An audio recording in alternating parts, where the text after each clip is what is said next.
మొన్న ఎప్పుడైతే నిన్న లేదు మొన్న రావణ్ గారిని రెండో కేసు పెట్టారు. మొన్న పొద్దున పవన్ కళ్యాణ్ గారి ఆఫీసులో అన్ని వ్యవహారాలు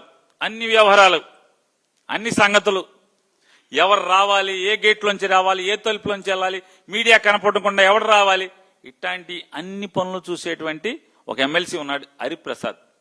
ఆయన బందర్లో మొన్న నిన్న ఏం పని బందర్లో మొన్నొచ్చావు ఆర్కేఎంఎస్ పైన షెడ్ కింద మీటింగ్ పెట్టావు, అందరిని పిలుచుకున్నావు.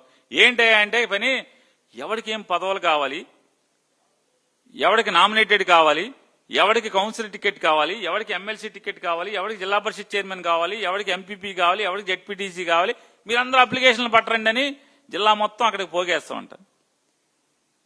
చూడండి, తంతు హరిప్రసాద్ తంతు. హరిప్రసాద్ ఎందుకు వస్తాడు? పవన్ కళ్యాణ్ పంపిస్తే వస్తాడు, స్కెచ్ గీసి పంపిస్తాడు. హరిప్రసాద్ మీటింగ్ పెట్టి అందరినీ పోగేసి ఆ రోజు అక్కడ కేసు పెడతారు బందర్ ఇరంగుదూరులో. అక్కడి నుంచి కోడూరు వెళ్తాడు హరిప్రసాద్. మొన్నే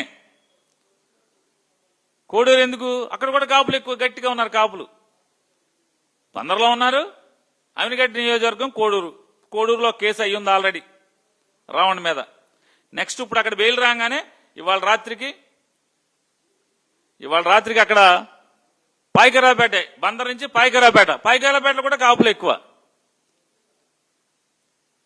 పాయకరాపేట నుంచి ఇవాళ రాత్రి కోడూరు చేస్తారు, చూసుకోండి కావాలంటే.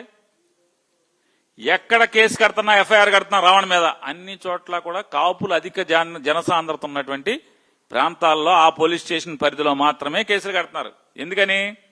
ఒకటి, స్టేషన్ మీదకి వెళ్ళి దూకుడికి వెళ్తాకి జనం కావాలి, అమాయకులైన బకరాలు కావాలి, వైసీపీ వాళ్ళతో గొడవలు పడాలి, మళ్ళీ జనసేనకి వైసీపీకి తగులు కావాలి, ఫ్రిక్షన్ కావాలి, తద్వారా మళ్ళీ వీళ్ళందరూ కూడా పవన్ కళ్యాణ్ వెనక్కి చేరిపోవాలి. చంద్రబాబు నాయుడు యొక్క తప్పుడు కుట్రలు తప్పితే వేరే ఏముందంటున్నాను. పోలీసులు సిగ్గుపడరా అని అడుగుతున్నాను. ఐపీఎస్లు చదువుకున్నారు. పోలీస్ స్టేషన్ మీద దొమ్మి వస్తే రౌడీ షీటర్లు పోలీసులు ఏం చేస్తున్నారంటున్నా. ఊరికి ఎవడో ఒకటి దొరికితే మామూలుగా రౌడీని చంపేశామని ఇక్కడ చెప్తారా? చంద్రబాబు నాయుడు గారు, పవన్ కళ్యాణ్ గారు చెప్తున్నారుగా, రౌడీ షీటర్ని చంపేస్తే తప్పేంటి అని మాట్లాడుతున్నావుగా. మరి నీ రౌడీ షీటర్లు పట్టపగలు పోలీస్ స్టేషన్ మీదకి కస్టడీలో ఉన్నటువంటి ఒక ముద్దాయిని చంపటాకి యత్నిస్తా ఉంటే నీ సలహా మేరకే నేను నరసాపురం ఎమ్మెల్యేకి బందర్లో పని అని అడుగుతున్నాను. నరసాపురం ఎమ్మెల్యేకి ప్రభుత్వ విప్ అతను బందర్లో అతని పనేంటి? బందర్ ఎందుకు వచ్చాడు?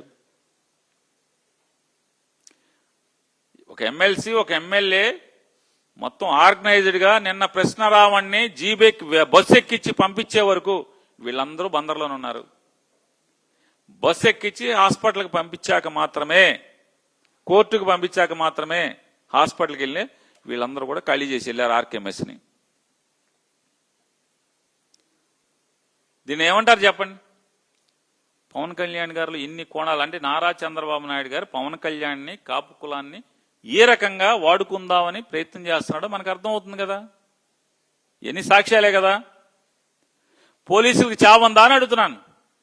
చావుంటే మీ స్టేషన్ మీదకి, మీ కస్టడీలో ఒక ముద్దాయిని చంపటాకి మీ స్టేషన్ మిమ్మల్ని తన్ని తోసి పడదోసి మిమ్మల్ని తొక్కుకుంటా స్టేషన్ గోడలు దూకి లోపలికి దూకితే ఒక్కడి మీద ఏమన్నా ఎఫ్ఐఆర్ అయిందా? 302, 307 కట్టారా అని అడుగుతున్నాను. మిమ్మల్ని పోలీసు విధులకు ఆటంకం కలిగించారని కానీ, అయితే మిమ్మల్ని హత్యాయత్నం చేశారని కానీ ఏమన్నా జరిగిందా అని అడుగుతున్నాను. ఒక్క కేసైనా ఎఫ్ఐఆర్ అయిందా? కట్టారా? ఎవరి మీదన్నా? పిఠాపురంలో కట్టారా? ఎక్కడ కట్టారు? బందర్లో కట్టారా? ఈరోజు పాయకారావుపేటలో కడతారా? రేపు కోడూరులో కడతారా? సరే, ఏ కులమైనా ఒకసారి మోసపోద్ది, 2 సార్లు మోసపోద్ది చంద్రబాబు నాయుడు గారు. ఆఖరికి మీ కమ్మారైనా సరే ఎన్నిసార్లు రామరాని పడదోసిన కాడి నుంచి మోసం చేస్తాను అన్నారు మీరు. ఖచ్చితంగా వాళ్లే మీ మీద తిరగబడతారు. చూసుకోండి, మీ కులాల కుంపట్లు ఈ